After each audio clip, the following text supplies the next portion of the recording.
الحمد للہ رب العالمین والصلاة والسلام علی آخر الانبیاء والمرسلین نبینا محمد بن عبد اللہ وعلی آلہ وصحبہ اجمعین اما بعد واسألهم عن القرية التي كانت حاضرة البحر إذ يعدون في السبت إذ تأتيهم حيتانهم يوم سبتهم شرعا ويوم لا يسبتون لا تأتيهم كذلك نبلوهم بما كانوا يفسقون وإذ قالت أمة منهم لم تعظون قوما الله مهلكهم أو معذبهم عذابا شديدا قالوا معذرة إلى ربكم ولعلهم يتقون فلما نسوا ما ذكروا به أنجينا الذين ينهون عن السوء وأخذنا الذين ظلموا بعذاب بئيس بما كانوا يفسقون فلما أتوا عما نهوا عنه قلنا لهم كونوا قردة خاسئين وإذ تأذن ربك ليبعثن عليهم إلى يوم القيامة من يسومهم سوء العذاب إن ربك لسريع العقاب إنه لغفور رحيم۔ محترم حضرات، سورۃ الاعراف سے کچھ آیات آپ حضرات کے سامنے تلاوت کی گئی۔ اللہ تعالیٰ نے فرمایا کہ آپ ان لوگوں سے اس بستی والوں کا حال دریافت کیجئے جو کھارے پانی کے دریا کے قریب آباد تھے۔ اس وقت کا حال پوچھیے جبکہ وہ ہفتے کے بارے میں حد سے نکل رہے تھے، جبکہ ہفتے کے روز تو ان کی مچھلیاں ظاہر ہو کر ان کے سامنے آتی تھیں، اور جب ہفتے کا دن نہ ہوتا تو ان کے سامنے نہ آتی تھی۔ اس طرح ہم انہیں آزمائش میں ڈال رہے تھے اس سبب سے کہ وہ نافرمانی کیا کرتے تھے۔ اس آیت کریمہ میں اور اگلی آیات میں اللہ سبحانہ و تعالیٰ نے بنی اسرائیل کا، یہود کا ایک واقعہ ذکر کیا ہے، اور اس واقعے میں ہمارے لیے بہت ساری عبرتیں اور نصیحتیں ہیں، بہت سارے نصیحت کے پہلو اس واقعے میں ہمارے لیے موجود ہیں۔ بنی اسرائیل میں ایک بڑی جماعت ایک سمندر کے کنارے رہا کرتی تھی، دریا کے کنارے رہا کرتی تھی۔ بہت سارے مفسرین نے اس جگہ کا نام ایلات کر کے نقل کیا ہے کہ وہ بندرگاہ کے اوپر وہ لوگ رہا کرتے تھے۔ ہم سب جانتے ہیں کہ بنی اسرائیل کے لیے سنیچر کا دن اللہ تعالیٰ نے محترم قرار دیا تھا۔ انہوں نے خود چنا تھا کہ ہم کو عبادت کے لیے کون سا دن چاہیے؟ سنیچر کا دن چاہیے۔ اب سنیچر کے دن ان کے لیے حکم یہ تھا کہ خبردار سنیچر کے دن آپ دنیا کے کام کاج نہیں کر سکتے۔ سنیچر کے دن آپ کو کیا کرنا ہے؟ سنیچر کا پورا دن آپ کو عبادت میں گزارنا چاہیے۔ آپ شکار نہیں کر سکتے، آپ تجارت نہیں کر سکتے، آپ دنیاوی لین دین نہیں کر سکتے۔ سنیچر کا جو دن ہوگا وہ کیا ہوگا؟ وہ پورا کا پورا عبادت کا دن ہوگا۔ ہمارے لیے اللہ تعالیٰ کی طرف سے رخصت اور سہولت کیا ہے؟ اللہ تعالیٰ نے ہماری رہنمائی کی کہ ہم جمعہ کے دن کو عبادت کے لیے چنیں، اور اس کے بعد میں اللہ تعالیٰ کے یہاں ترتیب کیا ہے؟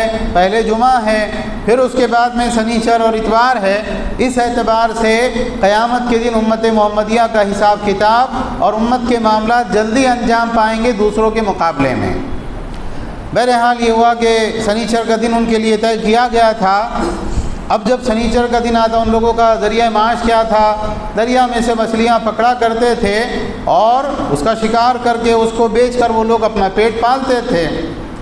جب سنیچر کا دن ہوتا تو بڑی بڑی مچھلیاں، یہاں جو لفظ استعمال کیا گیا ہے حیتانہم، حوت کس کو کہتے ہیں؟ بڑی مچھلی کو کہتے ہیں۔ تو بڑی بڑی مچھلیاں کیا ہے؟ بالکل دریا میں سے منہ نکال کے ان کو دیکھا کرتی تھی۔ اب یہ ہوا کہ کچھ دن تو انہوں نے صبر کیا، کیونکہ اتنا سارا شکار آتا لیکن ہم سنیچر کی وجہ سے ان کو شکار ہی نہیں کر پاتے۔ تو انہوں نے کیا کیا؟ انہوں نے یہ کیا کہ سمندر کے کنارے بڑے بڑے حوض بنائے، اور جب سمندر کے پانی میں یا دریا کے پانی میں وہ مچھلیاں آتی تو وہ اس کے پانی کے بہاؤ سے بہہ کر وہ کہاں چلی جاتی؟ ان حوضوں کے اندر چلی جاتی۔ اس کے بعد میں وہاں پر وہ ایک رکاوٹ اس طرح کی لگا دیتے کہ اب وہ دریا میں واپس نہیں جا سکتی تھی۔ پھر جب اتوار کا دن آتا تو کیا کرتے؟ وہ مچھلیاں نکال کے بیچ دیا کرتے تھے، اور بڑے خوش تھے کہ دیکھو یار کتنا شاندار کام ہو رہا ہے۔ لیکن اللہ تعالیٰ کو یہ بات پسند نہیں آئی۔ کیوں؟ جب اللہ تعالیٰ نے کسی کام سے منع کر دیا، انسان کی خیریت اس میں ہے کہ وہ اس سے رک جائے، اور اگر گناہ کا کام، برائی کا کام ایک دم اس کے لیے آسان ہو جائے تو انسان کو سمجھنا چاہیے کہ اللہ کی آزمائش ہے۔ اگر میں نے اس گناہ کو انجام دیا تو پھر پکڑ بھی ویسی سخت آئے گی، سزا بھی ویسی سخت ملے گی۔ اسی لیے آپ دیکھیں کہ اللہ تعالیٰ نے یہاں پر کیا فرمایا، کذالک نبلوہم بما کانوا یفسقون، کہ ہم انہیں آزمائش میں ڈال رہے تھے اس سبب سے کہ وہ نافرمانی کیا کرتے تھے۔ وہ تھی گناہ گار قوم، اللہ کی نافرمانی کرنے والے، اللہ تعالیٰ کی شریعت میں ہیلے نکالنے والے، تو اللہ تعالیٰ نے کیا کیا، اللہ تعالیٰ کی طرف سے ایک آزمائش تھی کہ وہ کامیاب ہوتے ہیں یا ناکام ہوتے ہیں۔ سورہ مائدہ میں اللہ تعالیٰ نے ایک چیز ذکر کی، اللہ کے نبی صلی اللہ علیہ وسلم اور صحابہ عمرہ کے سفر میں تھے، اور احرام کی حالت میں جب ہو تو احرام کی حالت میں بری شکار آپ نہیں کر سکتے، خشکی کا شکار نہیں کر سکتے۔ ایک مقام پر اللہ کے نبی صلی اللہ علیہ وسلم نے پڑاؤ ڈالا تو وہ جو شکاری یعنی جو جانور ہوتے ہیں جن کا شکار کیا جاتا ہے، ہرن وغیرہ اس طرح کی چیزیں، وہ بالکل مسلمانوں کے لشکر کے بیچ میں آ گئے، مسلمانوں کے قافلے کے بیچ میں، اور ایسے پھرنے لگے کہ مسلمان آرام سے ان کو اپنے ہتھیار سے شکار کر سکتے تھے، بلکہ ہاتھ ڈال کر بھی ان کو پکڑ سکتے تھے۔ لیکن مسلمانوں نے ایسا نہیں کیا، کیوں؟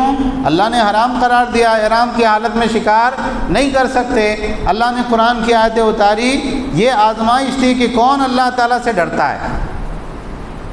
اب یہ ہوا کہ جب اس طرح سے ہونے لگا تو لوگ ان کو نصیحت کرنے لگے، دیکھو اللہ نے منع کیا ہے سنیچر کے دن شکار کھیلنے سے، ایسا مت کرو، اللہ کا عذاب آئے گا، اللہ کی پکڑ آئے گی۔ لیکن کیا معاملہ ہوتا ہے، ارے یہ بوڑھے لوگوں کو، یہ دینداروں کو اس کے سوا دوسری کوئی باتیں سوچتی نہیں، ان کو کیا پتہ دنیا کے معاملات کیا ہے، دنیا کیسی ترقی کر رہی ہے، دنیا میں انسان کو زندہ رہنے کے لیے کیا کیا کرنا پڑتا۔ انہوں نے ایک کان سے سنا اور دوسرے کان سے نکال دیا۔ تو اب جو نصیحت کرنے والے تھے ان میں دو جماعتیں ہو گئی۔ جو نصیحت کرنے والے تھے ایک گروپ تو رک گیا کہ بھئی بہت سنا چکے، اب ان کو نصیحت کر کے کوئی فائدہ نہیں، اور دوسرا جو گروپ تھا وہ پھر بھی ان کو نصیحت کرتا رہا، بار بار ان کو سمجھاتا رہا۔ اللہ تعالیٰ نے کہا وَإِذْ قَالَتْ أُمَّةٌ مِّنْهُمْ لِمَ تَعِظُونَ قَوْمًا اللَّهُ مُهْلِكَهُمْ أَوْ مُعَذِّبَهُمْ عَذَابًا شَدِيدًا۔ ان میں سے ایک جماعت نے دوسری جماعت سے کہا کہ تم ایسے لوگوں کو کیوں نصیحت کر رہے ہو جن کو اللہ ہلاک ہی کرنے والا ہے یا بہت بڑا عذاب ان کو دینے والا ہے۔ قالوا معذرة إلى ربكم ولعلهم يتقون، کہ ہمارا عذر اللہ کے پاس ثابت ہو جائے کہ اللہ ہم نے آخری تک ان کو روکا تھا، ان کو منع کیا تھا، اور ہو سکتا ہے کہ یہ بچ جائیں، بعد میں ان کے دل نرم ہو جائیں، یہ توبہ کر لیں۔ لیکن پھر بھی وہ لوگ نہیں رکے۔ اب کیا ہوا، اللہ تعالیٰ نے کہا جب نصیحت کی گئی ان کو وہ چیز انہوں نے بھلا دی، تو ہم نے جو لوگ برائی سے روک رہے تھے ان کو تو ہم نے بچا لیا۔ وَأَخَذْنَا الَّذِينَ ظَلَمُوا بِعَذَابٍ بَئِيسٍ بِمَا كَانُوا يَفْسُقُونَ، اور جو ظلم کرنے والے تھے ہم نے ان کو ایک بڑے عذاب میں پکڑ لیا، ہولناک عذاب میں پکڑ لیا، اس وجہ سے کہ وہ مسلسل اللہ کی نافرمانی کر رہے تھے۔ بعض اہل علم نے ذکر کیا کہ ایک عذاب پہلے آیا، وہ عذاب کیا ہو سکتا تھا، کوئی بیماری، کوئی پریشانی، کوئی بھوک مری، ایسا کچھ ان کے اوپر پہلے بڑا خطرناک قسم کا عذاب آیا کہ اللہ تعالیٰ کی طرف سے وارننگ تھی کہ ابھی بھی سدھر جاؤ، ابھی بھی بچ جاؤ، ابھی بھی توبہ کا موقع تمہارے پاس میں ہے۔ لیکن انہوں نے کیا کیا، پھر دیکھا اندیکھا کر دیا، پھر وہی کام کرتے رہے۔ تو اللہ تعالیٰ نے کہا فَلَمَّا أَتَوْا عَمَّا نُهُوا عَنْهُ قُلْنَا لَهُمْ كُونُوا قِرَدَةً خَاسِئِينَ، جب وہ جس کام سے منع کیا تھا اس میں حد سے آگے نکل گئے، بالکل کھلم کھلا اللہ کی نافرمانی کرنے لگے، تو ہم نے کیا حکم دیا، ذلیل بندر بن جاؤ۔ جو لوگ نصیحت کرتے تھے وہ ان کو چھوڑ کر ایک دوسرے علاقے میں رہنے لگے، ان کے قریب بھی نہیں رہنا ہم نے، کیوں؟ اللہ کا عذاب آیا، ہم بھی گرفتار ہو جاتے، کیا فائدہ ان کے ساتھ میں رہنے کا۔ ایک دن ایک آدمی وہاں سے کام سے گیا اس بستی میں، تو دیکھا تو سارے کے سارے بندر پھر رہے ہیں۔ پھر وہ جو اس کو پہچانتے تھے وہ اس کے قریب آنے لگے، اس کو کچھ اشارہ کرنے لگے، کچھ بات وہ کرنے لگے۔ پھر اس کے بعد اس نے جا کے لوگوں کو سنایا، لوگوں نے آ کے دیکھا وہ جتنے لوگ شکاری تھے مچھلی کے وہ سب کے سب جو ہے بندر بنا دیے گئے، اللہ تعالیٰ نے ان کو انسان سے بندر میں تبدیل کر دیا۔ یہ واقعہ اللہ تعالیٰ نے ذکر کیا۔ اس واقعے سے جو بات ہم کو ملتی ہے وہ کیا ہے، اللہ تعالیٰ جس سے منع کر دے آدمی فوراً رک جائے، فوراً باز آ جائے۔ اگر اللہ تعالیٰ کی پکڑ نہیں آ رہی ہے، اس کا مطلب یہ نہیں ہے کہ اللہ کی پکڑ کبھی نہیں آئے گی۔ اللہ تعالیٰ جب پکڑتا ہے تو پھر اس کے بعد چھوڑتا نہیں۔ ابو لہب نے اللہ کے نبی صلی اللہ علیہ وسلم کو مکی زندگی میں 13 سال تک ستایا۔ آپ صلی اللہ علیہ وسلم باہر نکلتے، وہ آپ کے سر پہ مٹی ڈال دیتا۔ آپ صلی اللہ علیہ وسلم کے گھر میں کھانا پکتا، باہر سے اس طرح سے نشانہ لگا کر گندگی پھینکی جاتی کہ وہ گندگی آپ کے کھانے میں گر جاتی۔ آپ باہر جاتے، آپ کے راستے میں کانٹے بچھا کر اس کی بیوی جنگل سے چن کے کانٹے لایا کرتی تھی۔ 13 سال تک کچھ نہیں ہوا۔ انسان کے ذہن میں بات آتی ہے اللہ پکڑنا چاہتا تو ابھی تک پکڑ لیتا، میں تو اتنے دن سے ان کو ستا رہا ہوں۔ لیکن اس کے بعد میں انجام کیا ہوا؟ ایک بیماری آئی، ایسے پھوڑے پھنسیاں، جسم سڑنے لگا کہ عربوں میں وہ تھا کہ بھئی یہ بیماری چھونے سے پھیلتی ہے۔ تو بیٹوں نے پاس آنا بند کر دیا، اور اس کے بعد میں بھوک پیاس سے تڑپ تڑپ کے مر گیا۔ مرنے کے بعد میں جب اس کی باڈی سے بانس آنے لگی تو لوگوں نے کہا تمہارا باپ تھا، تمہاری ذمہ داری ہے کہ اس کو دفن کر کے آؤ۔ تو بیٹوں نے کہا اس کو تو بیماری لگی، اس کو کیسے دفن کریں گے؟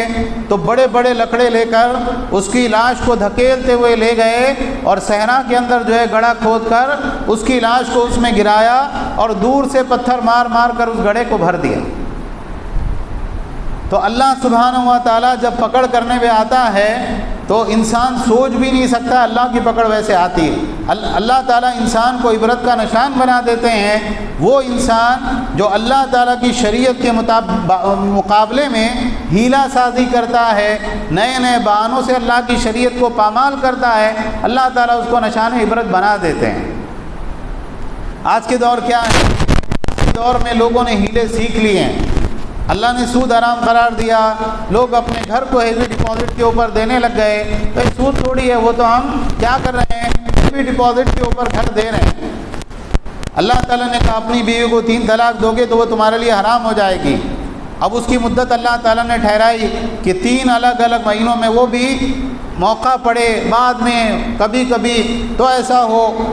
تو اللہ نے 3 آپشن رکھے، اس نے ایک ہی آپشن میں دینا شروع کیا، اور پھر اس کے بعد میں حلالہ، جس سے اللہ کے نبی صلی اللہ علیہ وسلم نے منع کیا، وہ حلالہ کرنا شروع کر دیا۔ جو زکوٰۃ کی رقم سمیٹی جاتی ہے، غریبوں سے جو ہے مالداروں سے وصول کی جاتی ہے، جو غربا کا حق ہے، وہ زکوٰۃ کی رقم لے کے کیا کرتے، ایک تھیلی میں بھرے، ایک غریب کے ہاتھ میں دیے، بولے آپ بول دو، تو بولتا میں نے اللہ کے لیے آپ کو ہدیہ کر دیا۔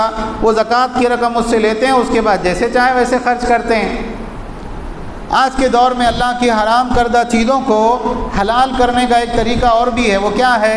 نئے نئے اسکالر پیدا ہوئے، نعمان علی خان ہیں، فلاں ہیں فلاں ہیں، تو بولے میوزک حرام نہیں ہے۔ کیوں؟ اس لیے کہ میوزک کے حرام ہونے کے بارے میں جو حدیث ہے نا وہ ضعیف ہے۔ وہ حدیث کہاں ہے؟ وہ حدیث صحیح بخاری میں۔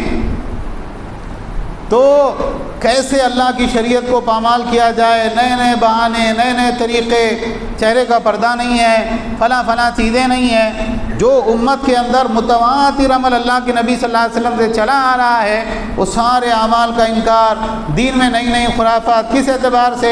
اللہ کے حرام کو حلال کرنا۔ تو یہ بات یاد رکھیے کہ جو ہیلا سازی ہوتی ہے، اللہ کے نبی صلی اللہ علیہ وسلم نے اس سے سختی سے منع کیا۔ آپ صلی اللہ علیہ وسلم نے کہا کہ اللہ کی لعنت ہو یہود پر، جب اللہ نے ان کے اوپر چربی حرام کی، انہوں نے اس کو پگھلایا اور اس کو بیچا اور اس کی قیمت کو کھا گئے۔ تو جس چیز سے اللہ نے منع کیا انسان اس سے رک جائے، اور شریعت کے معاملات میں اہل علم کی پیروی کرے۔ جو مسلسل ایک طبقہ چلا آ رہا ہے اللہ کے نبی صلی اللہ علیہ وسلم کے زمانے سے، نت نئے اسکالرز کے فتنے سے بچے، اور جو انسان ہیلا سازی کرتا ہے اللہ تعالیٰ اس کو نشان عبرت بنا دیتا ہے۔ دوسری بات آپ دیکھیں کہ اس واقعے کے اندر ایک یہ بھی ہے کہ انسان کو لوگوں کی ہدایت سے مایوس نہیں ہونا چاہیے، مسلسل نصیحت کرتے رہنا چاہیے۔ جیسے ان لوگوں نے کیا کہا، بعض لوگوں نے ارے ان کو کیوں نصیحت کر رہے ہیں، اللہ ان کو ہلاک ہی کرنے والا ہے۔ تو لوگوں نے کیا کہا معذرۃ الی ربکم، تمہارے رب کے پاس معذرت کے طور پر جب اللہ ہم سے پوچھے گا یہ لوگ تم نافرمانی کر رہے تھے، تم کیا کر رہے تھے؟ اللہ ہم نے ان کو روکنے کی کوشش کی تھی، ہم نے ان کو منع کیا تھا، اب یہ نہیں رکے تو ہم اس کے اندر کچھ نہیں کر سکتے تھے۔ اسی طرح سے آپ دیکھیں کہ اللہ تعالیٰ بعض مرتبہ ایک وارننگ دیتے ہیں، انسان سمجھتا نہیں ہے، اچھے حالات تھے، کاروبار چل رہا تھا، بہت پیسہ آ رہا تھا، ایک دم سے لاس ہو گیا، انسان بولتا کسی نے کچھ کر دیا، کسی نے نہیں کیا ہے، آپ نے خود کیا ہے۔ بہت ساری پریشانیاں، بہت ساری آزمائشیں، بہت ساری مصیبتیں ہمارے اپنے ہاتھوں کی کمائی ہوتی ہے، لیکن یہ ہم دوسرے کے بارے میں نہیں بول سکتے، یہ ہم اپنے بارے میں بول سکتے ہیں۔ دوسرے کے بارے میں حسن ظن رکھنا چاہیے، اپنے بارے میں انسان کو سوچنا چاہیے میں نے ایسا کیا کیا ہے جس کی وجہ سے یہ پریشانی میرے اوپر آئی ہے۔ تو یہ وارننگ ہوتی ہے، انسان اس وقت بھی سدھر جائے، سنبھل جائے تو اللہ تعالیٰ پھر اس کے حالات کو بہتر بنا دیتے ہیں۔ لیکن اگر وہ پھر بھی نہ سدھرے تو پھر اللہ تعالیٰ کا جو عذاب آتا ہے وہ انسان کے لیے بڑا خطرناک ہوتا ہے۔ کیا یہ عذاب پہلی امتوں کے ساتھ ہی ہوا یا اس امت کے اندر بھی ایسا ہو سکتا ہے؟ اللہ کے نبی صلی اللہ علیہ وسلم نے ہم کو خبر دی کہ اس امت کے اندر بھی اس طرح کے عذابات آئیں گے۔ آپ نے کہا خسف بھی ہوگا، یعنی لوگوں کو زمین میں دھسایا جائے گا، مسخ بھی ہوگا، یعنی لوگوں کو بندر اور دوسرے جانوروں کی شکلوں میں تبدیل کر دیا جائے گا، اور قذف بھی ہوگا، یعنی اس امت کے اندر بعض بد نصیب ایسے ہوں گے جن کے اوپر آسمان سے پتھر برسائے جائیں گے۔ تو صحابہ نے پوچھا اللہ کے نبی یہ کب ہوگا؟ آپ نے کہا جب گانے والیاں اور میوزک کے آلات عام ہو جائیں گے اس وقت یہ ساری چیزیں مسلمانوں کے اوپر، اس امت کے اوپر بھی آئے گی، اللہ تعالیٰ کی طرف سے عذاب آئے گا۔ آج ہے کہ نہیں ہے گانے والیاں عام؟ اور میوزک کے آلات آج عام ہے کہ نہیں ہے؟ بالکل عام ہے۔ تو انسان کو اللہ سے ڈرنا چاہیے، اللہ کی شریعت کی پابندی کرنا چاہیے۔ سنیچر کا پورا دن یہود کو اللہ تعالیٰ نے منع کیا تھا۔ ایک غلط فہمی بعض لوگوں کو یہ ہے سنیچر کے دن مچھلی نہیں کھا سکتے، وہ مچھلی کھانے کا کوئی تعلق اس سے نہیں ہے، نہ ان لوگوں کے لیے نہ اس امت کے لیے۔ تو سنیچر کا پورا دن اللہ نے منع کیا تھا۔ اس امت کے لیے کتنا وقت منع ہے؟ جمعے کی نماز کا جو وقت ہوتا ہے، جب اذان ہو جائے اپنے کام کاج چھوڑو، اللہ کے ذکر کی طرف جلدی کرو، اللہ کا ذکر کے لیے اہتمام سے آؤ، اور جب جمعہ کی نماز ہو جائے تو اللہ تعالیٰ نے خود سورہ جمعہ کے اندر کیا کہا؟ اب زمین میں پھیل جاؤ اور اللہ کا فضل تلاش کرو۔ تو یہود نے پورے دن کے حکم میں نافرمانی کی تو اللہ تعالیٰ نے ان کو بندر بنا دیا، اور جو مسلمان 1 گھنٹے کے حکم کے اندر بھی نافرمانی کرے آپ سوچیں وہ اللہ تعالیٰ کے غضب کا کس قدر مستحق ہے۔ جمعہ کی اذان بھی ہو گئی تو ابھی دکان کھلی ہے، ٹھیک ہے مولانا کب نماز کے لیے کھڑے ہوتے؟ 1:10 پہ، تو بہت سارے لوگ مسجد میں کب انٹر ہوتے ہیں؟ 1:08 پہ، اور بعض مرتبہ امام جلدی خطبہ ختم کر دے، جلدی نماز کے لیے کھڑا ہو جائے تو لوگوں کو غصہ آتا، ایسا کیسا کہ آپ نے ہماری جمعہ کی نماز چلی گئی نا۔ حالانکہ جمعہ کی نماز کے لیے کب آنا چاہیے؟ صبح سویرے آنا چاہیے، پہلی گھڑی میں آنا چاہیے، بجائے اس کے کہ ایک انسان خطبہ شروع ہونے کے بعد میں آئے۔ تو بہرحال یہ ساری چیزیں اس جو ہے واقعے میں اللہ نے ذکر کی۔ ایک آخری بات، اللہ تعالیٰ نے ایسی نافرمانیاں ان کی بہت تھی یہود کی، یعنی یہ تو ایک واقعہ مثال کے طور پر ذکر کیا گیا، اس کا نتیجہ کیا ہوا؟ اللہ تعالیٰ نے کہا وَإِسْتَعَدَّنَ رَبُّكَ لَيَبْعَثَنَّ عَلَيْهِمْ إِلَى يَوْمِ الْقِيَامَةِ مَنْ يَسُومُهُمْ سُوءَ الْعَذَابِ إِنَّ رَبَّكَ لَسَرِيعُ الْعِقَابِ وَإِنَّهُ لَغَفُورٌ رَحِيمٌ، کہ اس وقت کو یاد کرنا چاہیے جب آپ کے رب نے یہ اعلان کر دیا کہ وہ ان یہودیوں پر قیامت تک ایسے شخص کو ضرور مسلط کرتا رہے گا جو ان کو بدترین عذاب دے گا۔ بلا شبہ آپ کا رب جلد ہی سزا دیتا ہے، اور بلا شبہ وہ واقعی بڑی مغفرت اور بڑی رحمت والا ہے۔ یہود کی تاریخ آپ پڑھیے، اللہ تعالیٰ نے الگ الگ زمانوں میں الگ الگ بادشاہ اور الگ الگ لوگ ان کے اوپر مسلط کیے، اور یہ ہر زمانے میں دھکے کھاتے رہے، مار پٹائی ان کی ہوئی، ان کو قتل کیا گیا، بدترین طریقے سے قتل کیا گیا، غلام بنایا گیا، یہ پھر اپنے پیروں پہ کھڑے ہوئے، پھر اس کے بعد ان کا انجام یہی ہوا۔ اس سے پہلے جو ہے ان کے ساتھ یہ معاملہ کس نے کیا تھا؟ ہٹلر نے کیا تھا۔ اس سے پہلے اور بھی لوگ آپ کو ملیں گے، اور اس کے بعد میں پھر اللہ نے ان کو مہلت دی، تو پھر اس کے بعد انہوں نے مال کمایا، دنیاوی اعتبار سے طاقت حاصل کی، اور پھر اس کے بعد اپنے فساد اور برائیوں کے اندر لگ گئے۔ لیکن یہ بات یاد رکھنا چاہیے کہ یہ اللہ کا وعدہ ہے کہ اگر ابھی تھوڑی چھوٹ ہے، تھوڑی مہلت ہے، تو اللہ تعالیٰ ان کے اوپر ایسے شخص ضرور مسلط کرتا رہے گا جو ان کو بالکل رسوا کن عذاب دیتے رہیں گے، ان کو تباہ برباد کرتے رہیں گے۔ ان کی مہلت ختم ہونے والی ہے، اور اللہ تعالیٰ جلد از جلد ایسے انسان کو ضرور بھیجے گا۔ اللہ تعالیٰ ہم سب کو اپنی اصلاح کرنے کی توفیق عطا فرمائے، آمین۔ وآخر دعوانا الحمد للہ رب العالمین۔ ایک سوال تھا جی